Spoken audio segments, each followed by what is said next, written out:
عزیزان گرامی وقار، اسٹیبلشمنٹ جو اسلام کے حکومتی اعتبار سے، سیاسی اعتبار سے ہوئی، یوں ہی نہیں، پہلے اخلاق بنائے گئے، اخلاق کی عمارت تعمیر کی گئی ہے، لوگوں میں محبت کا جذبہ بھر دیا گیا ہے، ایمان مضبوط کیا گیا ہے، اس کے بعد یہ حکومت کا تختہ قائم ہوا ہے۔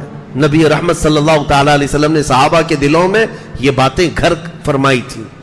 ایک گوشت کا ٹکڑا کسی صحابی کے گھر آ گیا رات کو، انہوں نے یہ خیال کر کے پڑوسی کو دے دیا میرا پڑوسی بھوکا ہے، پڑوسی نے اپنے پڑوسی کو دے دیا، اس نے اس کو دیا۔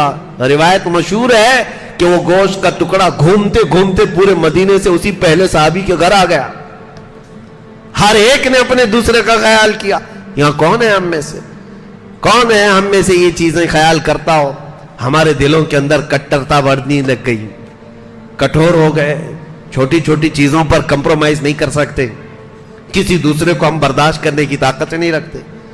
تو یہ اسٹیبلشمنٹ آسان نہیں ہے، آسان نہیں ہے۔ دنیا نے یہ دیکھا ہے، میں آپ کو چلتے چلتے بتا دے رہا ہوں، افغانستان میں مولوی لوگ یہ چاہتے بھی تھے، ظاہر سی بات ہے ان کی خواہش تھی کہ اسلامی حکومت آئے، تو طالبان کی جماعت کھڑی ہوئی اور 90 میں پرانی حکومتوں کا صفایا کر دیا، رشیا سے لڑ کر کے وہ حکومت حاصل کر لی۔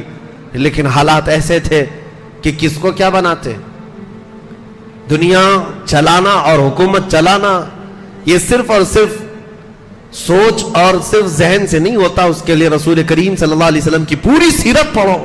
صحابہ میں پہلے حضور نے کیا چیزیں پیدا فرمائی، 4 سال نہیں چلا پائے تھے اور دادا آ گیا امریکہ، آ کر کے ان کو تہس نہس کر دیا، ختم کر دیا اور سب ٹوٹ کر بکھر گئے۔ اب کی کیا سچویشن ہے اس پر میں ابھی کلام نہیں کرتا، اب کیوں آ گئے، دوبارہ آئے اور اب کیسے چلا رہے، پڑھ لکھ کر کے آئے 20 سال۔ لیکن عزیزان گرامی وقار، کسی بھی نظام کو چلانے کے لیے صرف کٹے پر بیٹھ کر جو میٹنگیں جو ہوتی ہیں یہ کافی نہیں ہوتی، انسان بنائے جاتے ہیں، انسان بنائے جاتے ہیں۔ صرف ایک چھوٹی سی مثال میں بتا دوں، اللہ کروڑوں رحمتیں نازل فرمائے خلیل سلطان عبد الحمید ثانی پر۔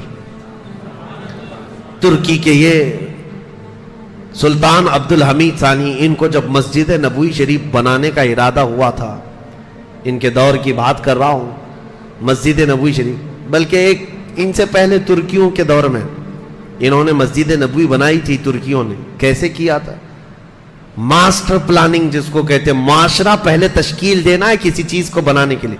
مسجد نبوی کی تعمیر جدید کی بات کر رہا ہوں، یعنی رینوویشن کرنا تھا، تو ترکیوں نے 500 جوڑے ایسے جن سے ابھی بھی بچے پیدا ہوئے ان کو لے جا کر کے ایک بستی بسائی، جتنے لڑکے تھے ان کو دنیا کی آوازوں سے دور رکھا، ہر طرح کی خرافات سے دور رکھا، ایک بستی بسائی 500 لوگوں کی، کنٹینیو ان کو قرآن پاک سنایا جاتا تھا، اور وہ بچے جیسے ہی بولنے لگے وہ خالص قرآن کی زبان بولنے لگے۔ بچوں میں یہ ماحول تھا کہ زبان کھلتے ہی ان کو حفظ قرآن پر لگا دیا گیا۔ 7 سال کی عمر میں بچے حافظ قرآن ہوئے، ان کو حدیثیں پڑھائی گئی، اور پھر اس کے بعد ان میں سے ہر ایک بچے کو ایک الگ ہنر سکھایا گیا، کسی کو مستری، کسی کو پینٹر، کسی کو کارپینٹر، الگ الگ۔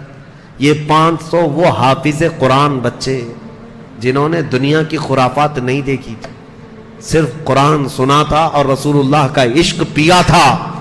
یہ پوری جماعت تیار ہوئی، جب یہ جوان ہوئے تو ان کو لا کر مسجد نبوی کی تعمیر جدید کا حصہ کیا۔ یہ میں اس لیے مثال دے رہا ہوں، کسی چیز کی اسٹیبلشمنٹ کے لیے ماسٹر پلاننگ ہوتی ہے، پہلے انسان بنائے جاتے ہیں، اخلاق تعمیر کیے جاتے ہیں۔ آج آپ یہ سوچ رہے ہیں کہ ہمارے بچے آوارہ رہیں اور کل حکومت اسلام آ جائے، یا آواروں سے کیا اسلام چلے؟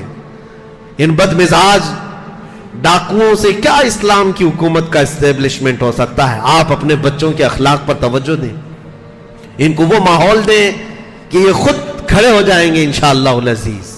نبی پاک صلی اللہ تعالیٰ علیہ وسلم کے اس مدینے میں پیدا ہونے والے بچے سے لے کر بوڑھے تک جو آوازیں تھیں وہاں پر کیا تھی۔ اسی لیے میں آپ کو کہتا ہوں، ایک ایگزامپل دیتا ہوں، دل جب نرم کر دیے جائیں تو آدمی ہر چیز کر سکتا ہے۔ یہ اسٹیبلشمنٹ کا اگر وقت ہے تو سنو، ہمارا محلہ برسوں سے ہو سکتا ہے نشہ کر رہے ہوں، بہت ساری. حالانکہ تمہیں تو پتا ہے پہلے سے حرام ہے, پہلے سے پتا ہے حرام ہے, اس کے باوجود کر رہے ہیں. شراب بھی ہے, پتے بھی ہے, جوا بھی ہے اور ڈرگس بھی ہے. لیکن اچانک ہم کہیں کہ چھوڑ دو یہ سب چیزیں بری ہیں. ہو سکتا ہے کچھ لوگ مان لیں. کیا ایسا پاسبل لگتا ہے آپ کو؟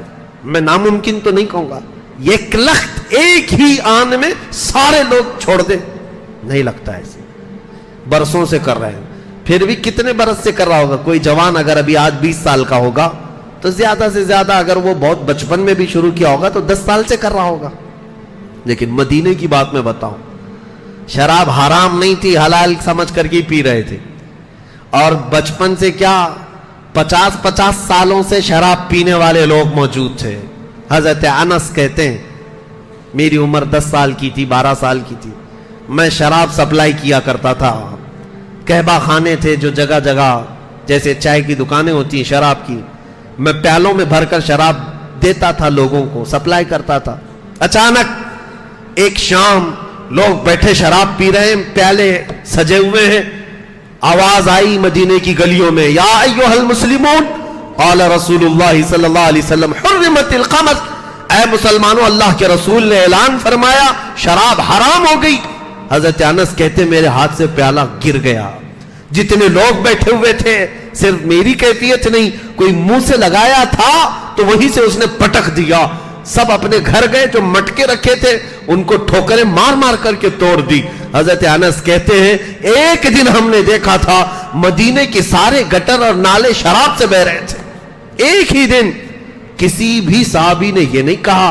اعلان کرنے والا کوئی منادی ہے, آ کر اعلان کر رہا ہے, ہم جا کر پوچھ تو لیں رسول اللہ سے حقیقت میں حلال ہے حرام ہے, ہم ڈیبیٹ کریں گے. نہیں, حضور کی طرف سے اعلان آ گیا, پہلے اس چیز کو دور کرو, پھینک دو.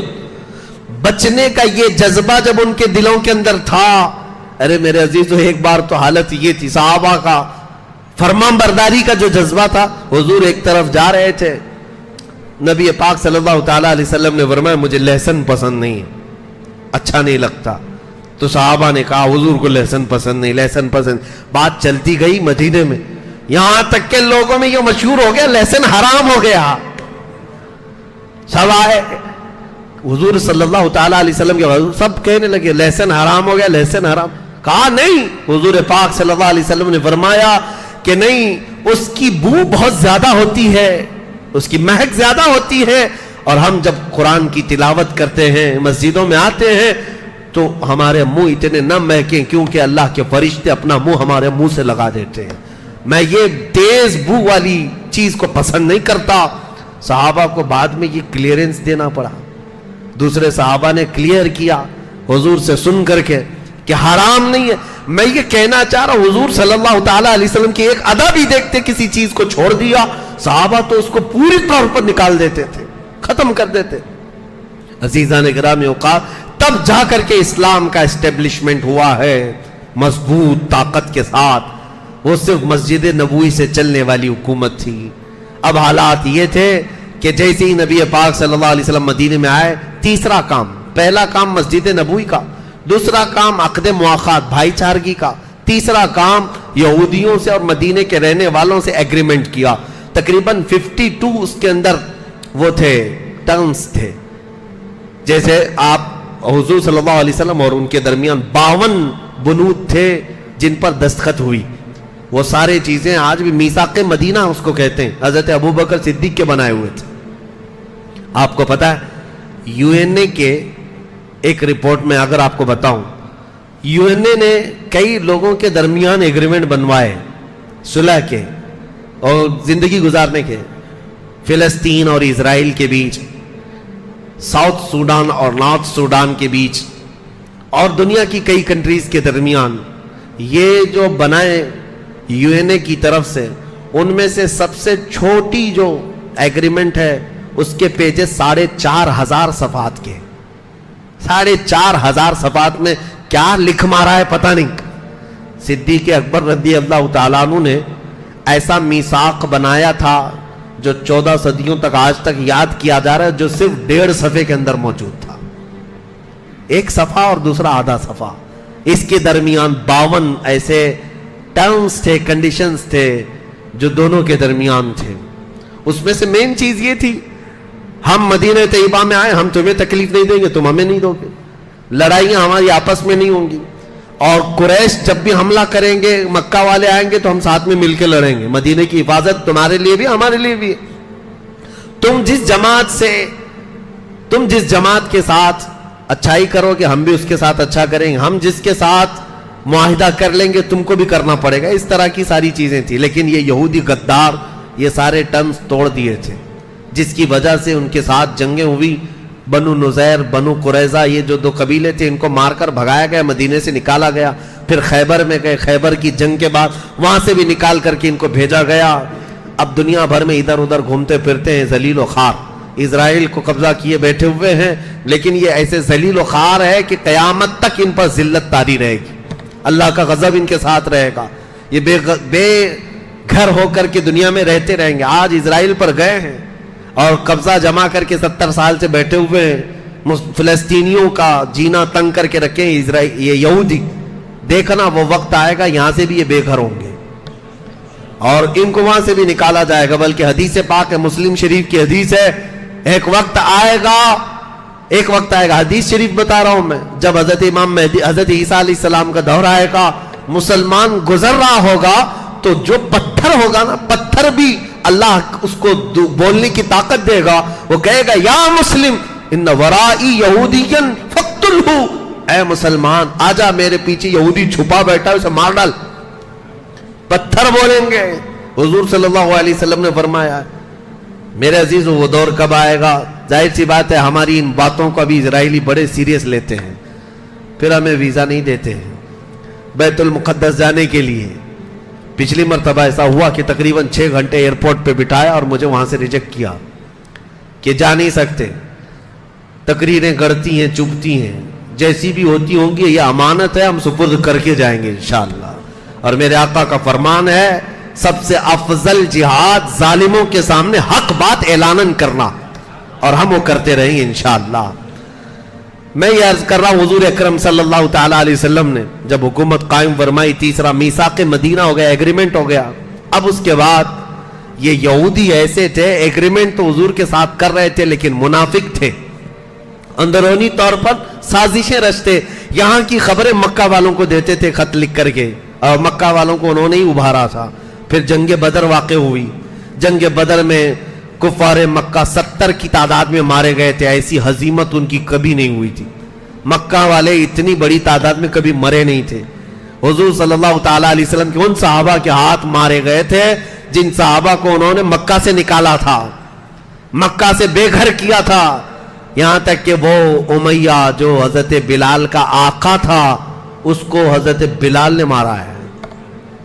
وقت بدلتا ہے, تلک الایام نداولها بین الناس. اللہ فرماتا ہے یہ دن ہے ہم لوگوں کے درمیان پھیر کر کے لے آتے ہیں. آج کا بادشاہ کل کا فقیر, اور آج کا فقیر کل کا بادشاہ, یہ ناممکنات میں سے نہیں ہے. اس جنگ بدر میں جو مارے گئے تھے صرف 70 کافر ہی نہیں, کفر مارا گیا ہے, ابو جہل مرا ہے, اسے عتبہ مرا ہے, شیبہ مرا ہے. اس کی آپ کو بتاؤں جنگ بدر میں بڑے بڑے سردار مارے گئے تھے. اس کا غم ایسا تھا مکہ والوں کو کہ 2 سال روتے تھے, 2 سال تک مرثیے پڑھتے, اشعار پڑھ کر کے روتے تھے. اور اسی غم میں ابو لہب مر گیا جو جنگ میں آیا نہیں تھا. کہا کہ یہ بڑی بے عزتی کی بات ہے, محمد اور ان کے پروانوں کو ہم جس طرح یہاں آسانی سے مارتے تھے ایسی طاقت ان کے پاس آئی کیسے کہ ہمارے 70 مار گرائے. اور پھر 70 مارے ہی نہیں بلکہ 70 کو گرفتار کر کے مدینہ بھی لے گئے, قیدی بھی بنائے. یہ آسان بات نہیں تھی. تو یہ چرچا پورے عرب میں پھیل گیا تھا کہ بدر میں انہوں نے تو ان کے چھکے چھڑا دیے, ختم کر دیا ان کے طاقت کو, ان کے رعونت کو, ان کے رعب و دبدبے کو. اس کے بعد پھر جنگ احد ہوئی, پھر جنگ خندق ہوئی, جنگیں ہونے لگی مکہ والوں کے درمیان, مدینے والوں کے درمیان. 6 سال کنٹینیو چلتی رہی. پھر رسول پاک صلی اللہ علیہ وسلم 1400 صحابہ کے ساتھ عمرہ کے لیے گئے تھے, عمرہ آنے سے انہوں نے روک دیا. اب حکومت قائم ہے. نبی پاک صلی اللہ تعالی علیہ وسلم کے صحابہ کی تعداد دن بدن بڑھتی جا رہی. 6 ہجری میں حضور عمرہ کے لیے گئے لیکن عمرہ کرنے نہیں دیا, اور وہاں سے صلح ہو گئی مکہ والوں کے درمیان اور مدینے والوں کے درمیان، جس کو صلح حدیبیہ کہتے ہیں. اس کے بھی ایگریمنٹ لکھے گئے تھے. ایگریمنٹ اگرچہ بظاہر مکہ والوں کی حمایت میں تھے، مدینے والوں کے نہیں تھے، حضور نے پھر بھی اس پر دستخط فرمائے، اس کو اوکے کیا، جاری فرمایا. لیکن حضور صلی اللہ تعالیٰ علیہ وسلم واپس جب تشریف لائے حدیبیہ سے 6 ہجری کے بعد، 6 ہجری گزر چکی ہے، 6 سال گزرے مدینے میں حضور کے. اب رسول کریم صلی اللہ علیہ وسلم نے بادشاہوں کے پاس خط بھیجنے شروع کیے. 12 صحابہ منتخب کیے. ان 12 صحابہ کو الگ الگ ملکوں میں، ایک ایران کا بادشاہ جو اس وقت کسرا تھا، کسرا کے پاس خط بھیجا. شاہ مقوقس جو مصر کا بادشاہ تھا اس کے پاس بھیجا. روم کا بادشاہ تھا عظیم ہرقل، اس کے پاس بھیجا. نجاشی جو ایتھوپیا کا بادشاہ تھا اس کے پاس بھیجا. بحرین کا جو بادشاہ تھا اس کے پاس خط بھیجا. کئی بادشاہوں نے احترام کیا، کچھ بادشاہوں نے حضور صلی اللہ تعالیٰ علیہ وسلم کے خط کی بے احترامی کی، بے عزتی کی. یہ سلسلہ چلتا رہا. لیکن مکہ والوں کو عجیب بات ہے، میں ایک بات بتاتا ہوں. جب مکہ سے ہجرت کر کے مدینے آئے تھے تو قرآن کی آیتیں نازل ہو رہی تھی. الف لام میم غلبت الروم، یہ 21ویں پارے میں.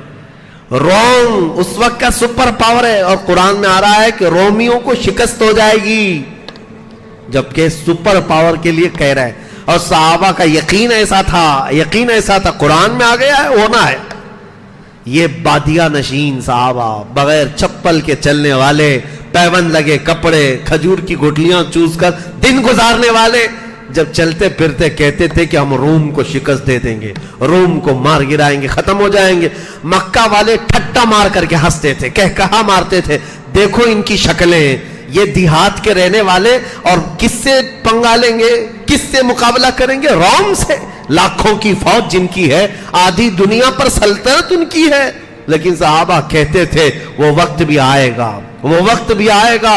مکہ والے مذاق میں اڑاتے تھے. لیکن جب بدر ہو گیا، بدر کے میدان میں مکہ والوں نے دیکھا تو تھوڑا کھٹک گئے کہ یہ جو بولتے تھے کہیں سچ تو نہیں ہو جائے گا. یہ جو بولتے تھے روم تک پہنچیں گے. میاں روم کی حکومت ایسی آج کے دور میں جیسے امریکہ ہو، یو ایس اے ہو، سپر پاور کی حیثیت سے دادا گیری پوری دنیا میں کرتا ہے، یا پھر رشیا کی حیثیت، جس کو چاہو مارتے رہو، دہشت گرد کبھی نہیں بنیں گے. یوکرین کو مار مار کر کے دھول میں ملا دیا، لیکن کوئی نہیں کہتا کہ وہ آتنکوادی ہے. اتنے بم ڈال دیے، لیکن اگر وہی چاقو لے کر کے بھی کوئی مسلمان دکھتا تو آتنکوادی ہوتا. میرے عزیزو، یہ دگلی پالیسی دنیا میں صرف اس لیے ہے کہ دنیا صرف طاقت کی زبان جانتی ہے. جو دادا ہے وہ 1000 گناہ کر لے کچھ بھی نہیں ہے، وہ پاک سمجھا جاتا ہے. اسی طرح سے اس وقت روم کی حکومت تھی، رومن امپائر، کوئی کچھ نہیں کہتا تھا. اور صحابہ پیوند لگے کپڑے پہنے ہوئے کہتے ہیں روم کو شکست دے دیں گے. میں سوچتا ہوں کیسا یقین تھا اور کیسا جذبہ تھا. آج دنیا میں لوگوں سے کہیں تو کہتے ہیں مولانا اتنی بڑی بڑی باتیں مت کرو، ہم تو مائنورٹی میں کیا کر لیں گے، ہم یہاں پہ ہم چھوٹی تعداد میں، بڑی باتیں مت کریں، حالات صحیح نہیں ہے. میں پوچھتا ہوں وہ 313 کی تعداد میں تھے لیکن روم سے لڑنے کی باتیں کرتے تھے، مقابلہ کرنے کی باتیں کرتے تھے. اسی لیے شاعر نے سچ کہا ہے، آج بھی ہو جو ابراہیم سا ایمان پیدا، آگ کر سکتی ہے انداز گلستان پیدا. ایمان تو رکھو میرے عزیزو، یقین تو رکھو. اس کے بعد بدر ہو گئی، خندق ہو گئی، احد ہو گئی. اب حدیبیہ میں صلح ہو گئی، جنگ بندی ہو گئی، جنگ ختم ہو گئی. مکہ والے مدینے والے لڑتے نہیں تھے ابھی. لیکن یہ ایگریمنٹ کب تک چلنے والا ہے؟ 1 سال نہیں چلا، مکہ والوں نے خود ہی توڑ دیا. کیونکہ اس ایگریمنٹ میں ایک شرط یہ تھی کہ جو حلیف جماعت یعنی پارٹنر، مدینے والوں کی پارٹنر جماعت تھی بنو خزاعہ جو مکہ کے اطراف میں رہتے تھے، اور مکہ والوں کی پارٹنر تھی ایک بنو بکر جو قبیلے تھے. اختیار تھا جو جس کا پارٹنر بننا چاہے بن جائے. مسلمانوں کی جو پارٹنر جماعت تھی بنو خزاعہ. ہوا یہ کہ بنو بکر اور بنو خزاعہ دونوں دشمن جماعتیں تھی، آپس میں قبیلے لڑتے تھے. تو ان لوگوں نے یہ دیکھا کہ اب صلح ہو گئی، جنگ نہیں ہو رہی ہے مکہ اور مدینے والوں کے بیچ میں. تو بنو بکر والوں نے کیا کیا، بنو خزاعہ کو اتنا مارا کہ قتل کیا، ان کے 80 آدمیوں کو قتل کر دیا جو رسول اللہ کی پارٹنر جماعت یعنی حلیف جماعت. اب بنو خزاعہ کے لوگ مکہ کے اطراف تھے, وہاں مارے جا رہے تھے, کیونکہ ایگریمنٹ میں ہی لکھا ہوا تھا صلح حدیبیہ میں, جو ہماری پارٹنر جماعتیں ہوں گی ان کے ساتھ بھی تم چھیڑ چھاڑ نہیں کرو گے, اور تمہاری پارٹنر جماعتیں جتنی ہوگی ان کے ساتھ بھی ہم نہیں چھیڑیں گے, جنگ نہیں کریں. لیکن یہاں ہوا یہ, بنو بکر مارتے بنو خزاعہ کو, اس کے بعد مکہ میں جاتے ہیں, مکہ کے سارے سرداروں کو کہتے ہیں کہ دیکھو ہم نے مار دیا ان کو. تو مکہ والے سارے خوشیوں سے طبلے بجاتے, اچھا کیا تم نے, حالانکہ ان کو روکنا چاہیے تھا کہ ہمارا ایگریمنٹ ہوا ہے, تم نے کیوں مار دیا, وہ مسلمانوں کی حلیف جماعت ہے, پارٹنر ہے. مکہ والے شامل ہوئے, یہاں تک کہ بنو خزاعہ کے کچھ لوگ بھاگ کر کے حرم میں داخل ہوئے پناہ لینے کے لیے, تب بھی بنو بکر کے اور مکہ کے کچھ لوگوں نے حرم میں بھی ان کا قتل کیا. حرم میں جب کسی کا قتل نہیں ہوتا تھا, اتنا بڑا واقعہ ہوا. سنو اب حدیث پاک. حضرت ام سلمہ فرماتی ہے حضور صلی اللہ تعالی علیہ وسلم وضو فرما رہے تھے میرے گھر میں, شام کا وقت تھا, اچانک وضو کا لوٹا چھوڑ دیا اور کھڑے ہو کر کے حضور نے فرمایا لبیک لبیک لبیک, 3 مرتبہ فرمایا, اور اس کے بعد فرماتے ہیں نصرت نصرت نصرت. ام سلمہ کہتی ہیں یا رسول اللہ صلی اللہ علیہ وسلم کیا بات ہے؟ حضور فرماتے ہیں ہماری حلیف جماعت بنو خزاعہ پر بنو بکر نے حملہ کیا ہے اور ان کے آدمیوں کو قتل کیا ہے, اور بنو خزاعہ اپنے قبیلے سے مجھے مدد کے لیے پکار رہے ہیں, تو میں نے یہی سے لبیک کا نعرہ لگایا ہے. یہ میرے آقا نے فرمایا, یہ حدیث میں موجود ہے. حضور وہاں سے لبیک کہہ رہے ہیں, ہاں میں حاضر ہوں میں حاضر ہوں میں حاضر ہوں. عزیزان گرامی, اسی لیے بریلی والے اپنے پیٹ سے کوئی عقیدہ نہیں کرتے, وہ صحابہ کا مسلک تھا جو امام اہل سنت اعلی حضرت کا مسلک ہے. ہم یہاں سے پکارے وہ وہاں سے سنے, مصطفیٰ کی سماعت پہ یہ ہمارا عقیدہ الحمدللہ صحابہ کا ہے. بنو خزاعہ کی مدد کے لیے حضور کھڑے ہوئے اور صحابہ سے کہا دیکھو ایگریمنٹ ٹوٹ گیا, انہوں نے ہماری حلیف جماعت کو مار دیا ہے. اب ہوا یہ کہ صحابہ اکرام میں بھی جوش تھا, حضور نے سب کو تیار کیا, کہا کہ اب انتقام لینا ہوگا کیونکہ ہماری پارٹنر جماعت ہے, کل کو کیا ہوگا, وہ کہیں گے کہ مسلمانوں کے ساتھ ہونے کا کوئی فائدہ نہیں. حضور صلی اللہ تعالی علیہ وسلم نے جیسے ہی اعلان فرمایا صحابہ جمع ہو گئے, کتنے 10,000 کی تعداد میں. اب یہ 7ویں ہجری ہے, 10,000 کی تعداد میں صحابہ جو جمع ہوئے, مکہ والوں میں کھلبلی مچ گئی کہ اب کیا ہو گیا. انہوں نے کہا یہ تو غلط ہو گیا, نہیں ہونا چاہیے تھا, ایگریمنٹ ٹوٹ گیا ہے, یہ بنو خزاعہ کو مارا گیا ہے, اچھا نہیں ہے. سارے لوگوں نے کہا ایک کام کرو, جاؤ محمد صلی اللہ تعالی علیہ وسلم سے, نہیں بلکہ حضور صلی اللہ علیہ وسلم نے اپنے ایک صحابی کو بھیجا, کہا کہ ابھی بھی موقع دیتے ہیں, 3 شرطیں رکھو ان کے پاس, جا کر کے کہ بنو بکر جنہوں نے مارا ہے, جتنے لوگوں کو مارا اتنے ان کی جماعت کے لوگوں کو قتل کیا جائے گا. خون بہا اس کو کہتے ہیں, دیت قصاص. یہ ایک شرط یہ ہے جتنے لوگوں نے ہماری پارٹنر جماعت کو مارا ہے اتنے تمہارے بھی مارے جائیں گے. دوسری شرط یہ ہے مکہ والے تم اعلان کر دو آج کے بعد سے بنو بکر تمہاری حلیف جماعت نہیں ہے, تمہاری پارٹنر نہیں. یا تو تیسرا یہ اعلان کر دو کہ جو ایگریمنٹ صلح حدیبیہ میں ہوا ہے وہ ختم ہو گیا. حضور کے ایک قاصد صحابی مکہ آئے, ان لوگوں سے کہا کہ 3 شرطیں رسول اللہ نے بیان کی. مکہ والوں نے ٹھٹا مار کر کے کہا تینوں بھی منظور نہیں ہمیں, نہ ہم کسی کے خون کا بدلہ دیں گے, نہ ہم اپنی پارٹنر جماعت کا ساتھ چھوڑیں گے, اور اگر تم یہ کہتے ہو ایگریمنٹ ہے یا نہیں ہے, جاؤ بول دو کہ ایگریمنٹ ختم ہو گیا. غرور میں تھے, ایسے گھمنڈ میں تھے. صحابی رسول واپس آئے, حضور سے کہا یا رسول اللہ صلی اللہ علیہ وسلم انہوں نے دونوں شرطیں نامنظور کی اور کہا ایگریمنٹ ٹوٹ گیا, ختم ہو گیا. حضور نے فرمایا چلو آپ چلتے ہیں مکہ, یہ فتح مکہ کے راستے ہیں. یہاں سے اب اسلام کی وہ نشر و اشاعت جہاں سے میرے آقا ہجرت کر کے گئے تھے واپس اس وطن آنے والے ہیں. جیسے ہی انہوں نے اعلان کیا ایگریمنٹ ٹوٹ گیا ہے, حضور پاک صلی اللہ علیہ وسلم نے صحابہ کو اعلان کیا تو صحابہ جوش و خروش میں جمع ہوئے.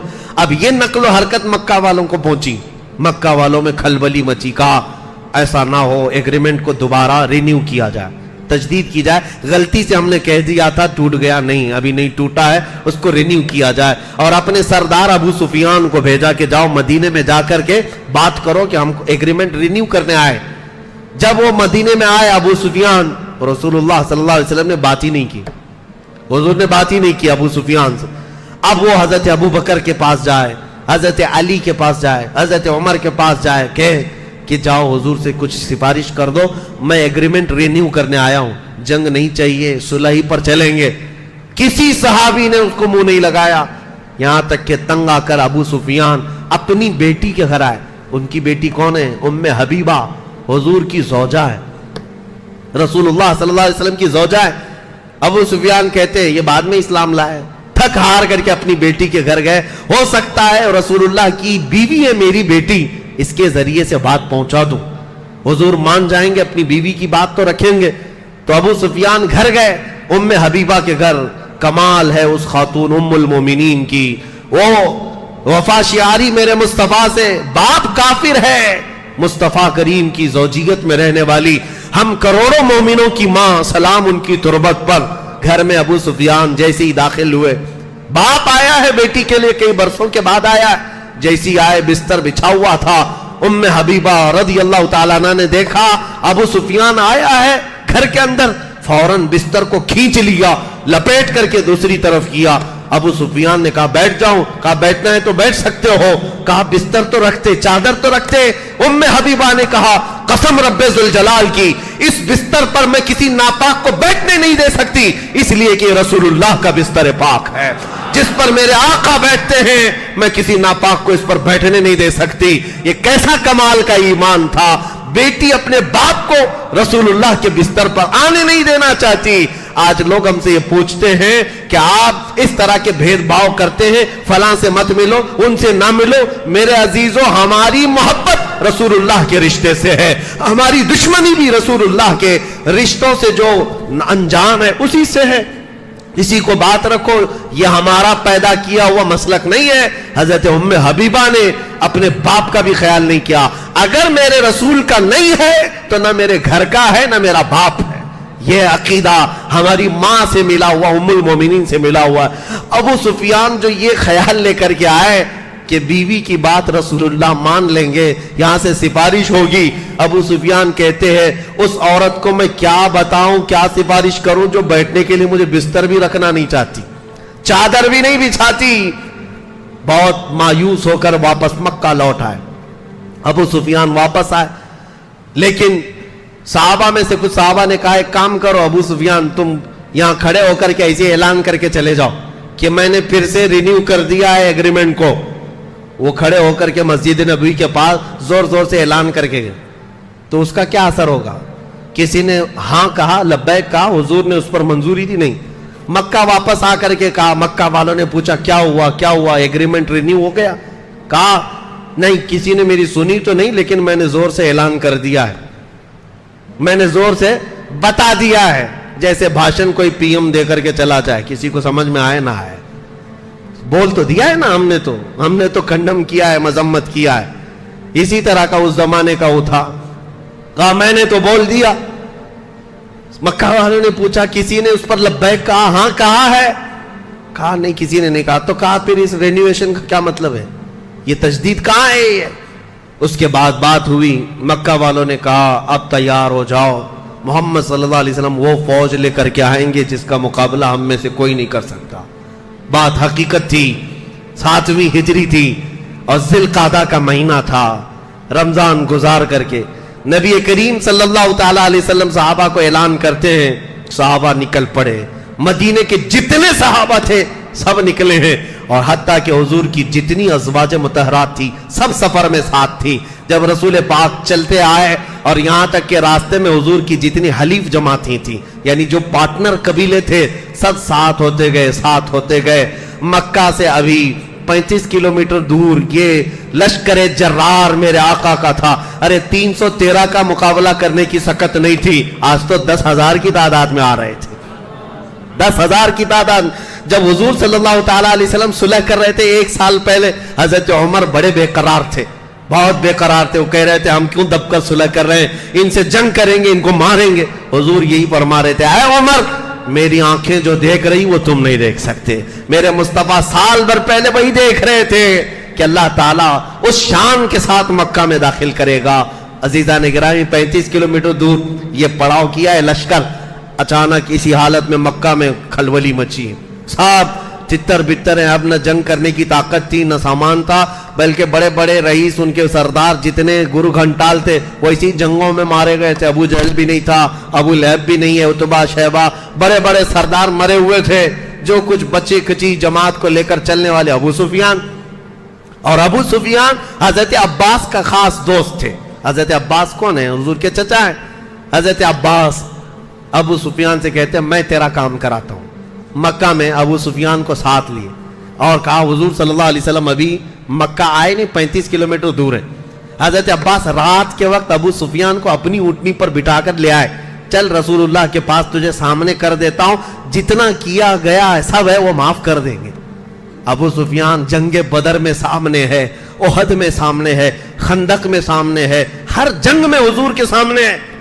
ابو سفیان خالی جنگ کرنے والے نہیں بلکہ سب کو ابھارنے والے، اور اس شخص کو پکڑ کر حضرت عباس لے آ رہے ہیں اور یہ کہتے ہوئے مجھے یقین ہے محمد عربی پر، چلو چلتے۔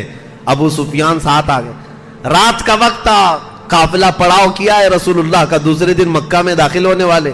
حضرت عباس جیسے ہی آ رہے تھے، کیونکہ وہ اسلام لائے ہوئے تھے، آ رہے تھے ابو سفیان کو لے کر کے حضور کے خیمے پہنچنے والے تھے، اس سے پہلے حضرت عمر کی نظر پڑ گئی، بچ بچا کر کے تو آئے تھے، حضرت عمر دیکھ لی خیمے سے باہر آئے، جلال کے ساتھ ایک ایسا اعلان کیا کہ پورے خیمے میں لوگوں کی نیند اڑ گئی، کہا کہ یہ کافر کو کہاں سے لایا گیا ہے، اس عظیم دشمن رسول کو کہاں سے لایا گیا ہے۔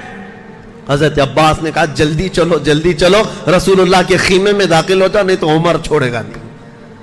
حضور صلی اللہ تعالیٰ علیہ وسلم کے خیمے میں داخل ہو گئے، ابھی یہ لوگ گئے ہی تھے کہ حضرت عمر پیچھے سے آ گئے، کہا یا رسول اللہ اس شخص کا کیا کرنا ہے، آج آخری وقت ہے، آپ بتا دیں میں تلوار لے کر کے آیا ہوں، اب ابو سفیان دوبارہ مکہ نہیں جائے گا۔ حضور صلی اللہ تعالیٰ علیہ وسلم نے کہا عمر تلوار نیچے رکھو، تلوار نیچے کرو۔ تھوڑی دیر رکا، حضرت عباس سے پوچھا کس لیے آئے، کہا یا رسول اللہ ابو سفیان صرف امن کی آپ سے خیرات لینے آیا ہے کہ آپ امان دے دیں، کل آپ داخل ہونے والے مکہ میں ابو سفیان کے ساتھ کچھ نہیں ہوگا۔ حضور صلی اللہ تعالیٰ علیہ وسلم نے یہ بھی نہیں فرمایا کہ تو کلمہ پڑھ رہا ہے نہیں پڑھ رہا ہے، کچھ نہیں کہا۔ حضرت عباس نے کہا ٹھیک ہے، ابو سفیان کو میں نے امان دے دیا اور پچھلا جو کچھ کیا تھا اس کو بھلا دیا گیا۔ ایک جملے میں میرے مصطفیٰ نے بڑی بڑی جنگوں میں مقابل میں آنے والے کو معاف کر دی۔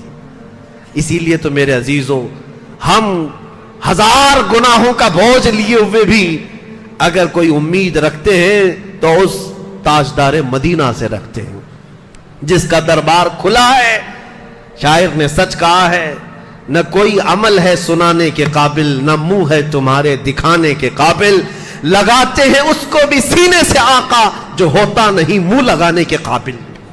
میرے آقا صلی اللہ تعالیٰ علیہ وسلم کے دربار میں اسی لیے ہم پہنچتے ہیں۔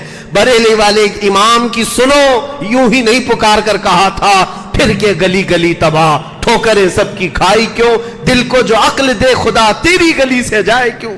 حضور پاک صلی اللہ علیہ وسلم نے ابو سفیان کو معاف کیا اور کہا جاؤ کل کے دن دوپہر میں فلاں پہاڑی کے اوپر تم کھڑے رہنا۔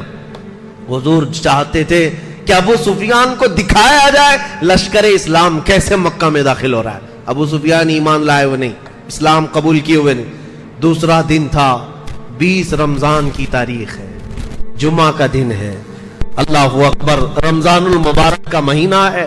صحابہ اکرام نے، حضور نے کئی جماعتوں میں صحابہ کو تقسیم کیا تھا، سب سے آگے اس 10,000 فوج کی جماعت میں سب سے آگے بندہ جو جھنڈا لے کر چل رہا تھا وہ صحابہ میں کوئی بہت بڑے صحابی جلیل نہیں، حضرت ابوبکر، حضرت عمر، حضرت عثمان، حضرت علی نہیں، یہ خلفاء اجلہ صحابہ میں سے جو جلیل القدر نہیں۔ حضور نے اس فوج کے مقدمے میں سب سے آگے جھنڈا دے کر جس کو رکھا تھا وہ بلال حبشی تھے، حضرت بلال حبشی تھے۔ حضور صلی اللہ تعالیٰ علیہ وسلم نے ان کو آگے رکھا تھا۔ مکہ والے یہ منظر دیکھیں جس بلال کے پیروں میں رسیاں ڈال کر تم کھینچتے تھے اور گرم ریت پر لٹا کر اس بلال کے جسم کو تم نے گلا دیا تھا،